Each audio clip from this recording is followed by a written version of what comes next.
तुम्हारे मरने के बाद में 24 घंटे से ऊपर भी कोई भूखा नहीं रहने वाला। 1 या 2 दिन के बाद में भी सब अपने गले से निवाला उतारेंगे ही। और इतना ही नहीं, तुम्हारी 13वीं के बहाने से भी लोग पूड़ी कचौड़ी अंदर गटक जाएंगे कि आज उनकी 13वीं है।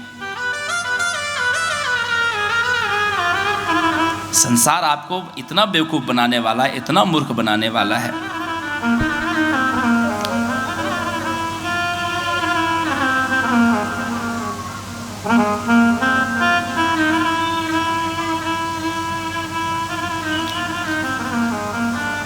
सुमेधा ऋषि के चरणों में प्रणाम किया।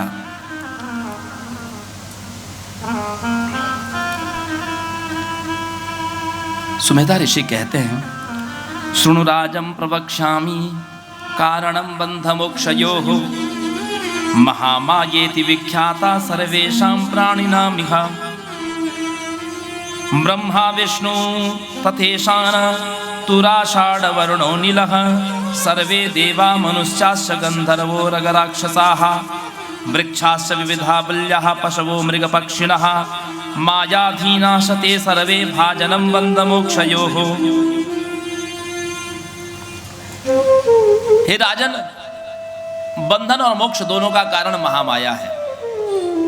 चाहे वो ब्रह्मा हो, विष्णु हो, शिव हो, वायु हो, अनिल हो, अनल हो, इंद्र हो, कुबेर हो, ये नदियां हो, ये वृक्ष हो, ये पशु पक्षी जीव जंतु हो, ये सब बंधन में पड़े हुए हैं, माया के बंधन में पड़े हुए हैं। उन्हीं माया ने सबको मोहित करके रखा है।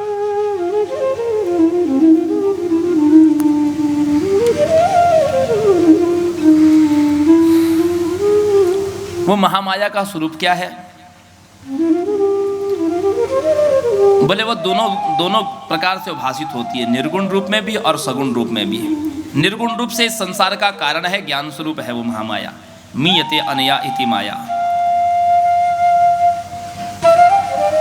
और सगुण रूप से भी वह महाकाली, महालक्ष्मी, महासरस्वती रूप से भाषित होती है। वही चरित्र जो कल आपको सुनाया कि महिषासुर के ताप संताप से जब देवता पीड़ित हुए, ततोतिकोपपूर्णश्च चक्रणो वदनात् तथा निश्चक्राम महत्तेजो ब्रह्मण संकरश्च च अन्येषां चैव देवानां शकरादीनां शरीरतः निर्गतं सुमहत्तेजश्चैक्यं समगच्छत। देवताओं के शरीर से तेज निकला और वह एक तेज पुंज के रूप में, तेजोमय पर्वत के रूप में, ज्वलन्तमेव पर्वतम, और उसके बाद में वह उसी तेजोमय ज्वाला में से नारी सर्वांग सुंदरी ही एकस्तद्भुन्नारी व्याप्तलोकत्रयं तुषा, एक नारी के रूप में परिणत हुआ। समस्त देवताओं ने अपने अपने आयुध उस देवी को प्रदान किए, वही महिषासुर मर्दनी बनी। पूर्व काल में इस संसार के सारे तमोगुणों को धारण करने वाली जो भगवान विष्णु की निद्रा है, जिसको योग निद्रा कहते हैं, वही महाकाली है, जिसकी प्रेरणा से मधुकैटभ का वध हुआ, जिसकी इच्छा से ही मधुकैटभ हुए और जिसकी इच्छा से ही मधुकैटभ का अंत हुआ, और उन्हीं मधुकैटभ के मेद से पृथ्वी बनी। शुंभ निशुंभ के ताप संताप से पीड़ित देवताओं की रक्षा के लिए उन्हीं ने ही कौशिकी अंबिका का रूप धारण किया। अपने गौरी शरीर में से कालिका को भी विभक्त करके उसने विकराल रूप चामुंडा का भी धारण किया। चंडमुंड का वध करने वाली चामुंडा। तो ये भगवती का त्रिगुणात्मिका स्वरूप है। बोले इनकी पूजा कैसे की जाती है? सुमेधा ऋषि कहते हैं, आश्विने च तथा चैत्रे शुक्ले पक्षे नराधिपा नवरात्रोपवासो वै कर्तव्या शुभमीक्षताः। जो अपना कल्याण चाहता है उसको आश्विन और चैत्र दोनों नवरात्रों का व्रत करना चाहिए और पूजन करना चाहिए। होमः सुविमलः कार्यो जप्य मंत्रैः सुपायसैः शर्कराघृत मिश्रैश्च मधुयुक्तैः सुसंस्कृतैः। माता जी के मंत्र का जप करना चाहिए। कौन सा मंत्र?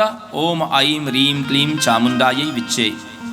यह निवारण मंत्र का जप करना चाहिए नवरात्र में। और माँ की विविधोपचार से पूजा करनी चाहिए। माँ की प्रतिमा चंदन की लकड़ी की प्रतिमा हो, पत्थर की भी प्रतिमा हो, शिलामयी, दारूमयी, और रत्न की धातु की भी प्रतिमा, धातु में अष्टधातु की, चांदी की, सुवर्ण की प्रतिमा हो। लेकिन समस्त प्रकार की प्रतिमाओं में सबसे श्रेष्ठ होती है मां की मृण्मयी प्रतिमा। मृण्मयी मिट्टी की प्रतिमा। मिट्टी की प्रतिमा में जितना प्राणों का संचार होता है उतना अन्य धातुओं में नहीं होता। क्यों? कारण क्या है? कारण यह है सज्जनों माताओं कि धातु की जो प्रतिमा है उसमें केवल अग्नि तत्व होता है। जितनी भी धातु, जैसे सुवर्ण की भी प्रतिमा आपने ले ली, सोने की भी, सोना मिट्टी से मूल्यवान है, लेकिन सुवर्ण की प्रतिमा जो होती है उसका जब ब्राह्मण आदि प्रतिष्ठा करते हैं तो उसमें अग्निउत्तारण करते हैं। उसको पहले अग्नि में तपाते हैं, अग्निउत्तारण करते हैं, पहले उस पर घृत का आलेप करते हैं, फिर अग्निउत्तारण करते हैं, फिर अभिषेक करके फिर उसमें प्रतिष्ठा करते हैं। अग्निउत्तारण क्यों किया जा रहा है? क्योंकि केवल उसमें अग्नि तत्व है, धातु में अग्नि तत्व होता है, इसलिए उसका अग्निउत्तारण हो रहा है। लेकिन उसमें अभी पृथ्वी तत्व नहीं है। पृथ्वी तत्व केवल और केवल मिट्टी की प्रतिमा में होता है। अग्नि की तन्मात्राएं कितनी है? बोले अग्नि में 3 तन्मात्राएं हैं। आकाश की तन्मात्रा शब्द, वायु की तन्मात्रा स्पर्श और अग्नि की तन्मात्रा रूप। ये 3 तन्मात्राएं अग्नि में है, इसलिए धातु की जो प्रतिमा है उसमें केवल 3 ही तन्मात्राएं आएंगी, शब्द, स्पर्श और रूप। लेकिन मिट्टी पृथ्वी से बनी है और पृथ्वी में 5 तन्मात्राएं होती हैं। पृथ्वी की 5 तन्मात्राएं, पृथ्वी की तन्मात्रा गंध है, लेकिन चूंकि ये चारों भी उसमें हैं, इसलिए शब्द, स्पर्श, रूप, रस और गंध, पृथ्वी में ये 5 तन्मात्राएं होती है, शब्द, स्पर्श, रूप, रस और गंध। इसलिए मृण्मयी प्रतिमा में प्राणों का संचार विशेष होता है। और इतना सहज नहीं है माताओं, आप मृण्मयी प्रतिमा की पूजा रोज नहीं कर सकते, उसमें इतनी ऊर्जा होती है।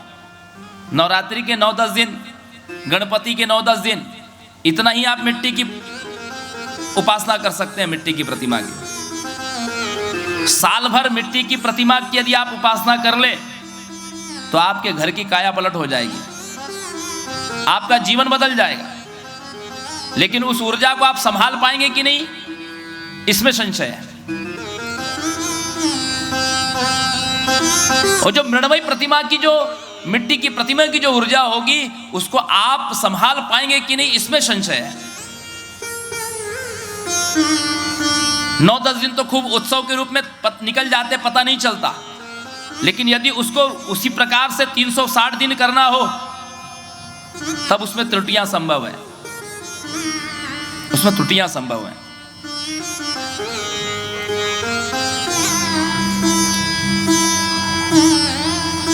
तो हे राजन, सकाम जिसकी कामना हो, कामना परक व्यक्ति को मृण्मयी मूर्ति की ही उपासना करनी चाहिए, पूजा करनी चाहिए। हाँ, नित्य उपासना है, यदि आपकी निष्काम भावना है, नित्य उपासना है, उसके लिए घर में धातु की प्रतिमा रखिए। लेकिन यदि कोई कामना है आपकी सकाम, तो सकाम कामना वाले व्यक्ति को मृण्मयी प्रतिमा की ही उपासना करनी चाहिए। होमः सुविप्लः कार्यो जप्य मंत्री सुपायसे ही। खीर से माँ की लाल रंग के पुष्प, जपा आदि के पुष्पों से माँ का अर्चन करना चाहिए। और शर्करा घृत मिश्रश्च मधुयुक्त सुसंस्कृत ही, घी, मधु और दूध से पूरित तिल मिश्रित खीर से माँ को आहुति देना चाहिए।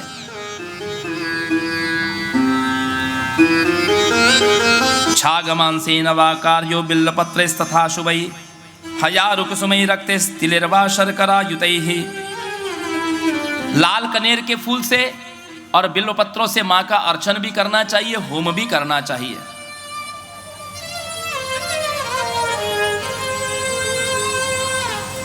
देखिए, यहां पर टीकाकार ने विवेक रखा है। छाग मानसेन का अर्थ क्या होता है जानते हैं? छाग मानसेन का अर्थ होता है बकरे की बलि। लेकिन यहां टीकाकार ने यह विवेक रखा है, छाग मानसेन का अर्थ नहीं दिया यहां पर। छाग कहते हैं बकरे को, बकरे की बलि उन्होंने इसलिए नहीं दिया, इसका अर्थ टीका में कि बलि प्रथा संसार में सब लोग बलि प्रथा को नहीं समझ पाते कि बलि का विधान कैसा है, उसकी विधि क्या है। हम लोग तो अपने स्वाद के लिए बकरा चढ़ा देते हैं, कुराड़ी जाते हैं और माता जी के सामने बकरा काट दिया। बकरा काटने की विधि क्या है? बकरा किसी माँ को जब बलि दी जाती है, उसका बलि का पूरा विधान है। ऐसे कहीं भी ले जाकर के आप बकरा नहीं काट सकते। जिस स्थान पर बलियूथ न हो, बलियूथ की पूजा होती है। बलि किसकी देनी है, वो बात भी यहां आगे दी गई। वैश्य और सुरथ राजा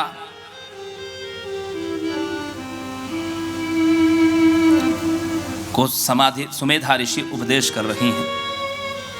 एवं संपूजनम कृत्वा होमम मंत्र विधानतः अष्टम्या नवम्यांबा कार्येद विधि पूर्वकम ब्राह्मणान् भोजयेत् पश्चात् पारणं दशमी दिने कर्तव्यं शक्तितो दानं देयं भक्ति परे नृपहि। अष्टमी और नवमी के दिन कुमारिका का पूजन करना चाहिए, ब्राह्मण आदि को भी भोजन कराना चाहिए। सौभाग्यवती कुमारिकां पूजनम कृत्वा पूजयेच भोजयेच्च यः सुवासिनींश्च विप्रांश्च तस्य सिद्धिर्न संशयः। इन तीनों का पूजन करने से कुमारिका 2 वर्ष से लेकर के 10 वर्ष तक की कन्या और वेदज्ञ ब्राह्मण, वेद का पठन करने वाला ब्राह्मण, और यदि योगाभ्यासी ब्राह्मण मिल जाए जो योग का भी साथ में अभ्यास करता हो वेद मंत्र के साथ में, फिर तो क्या कहने।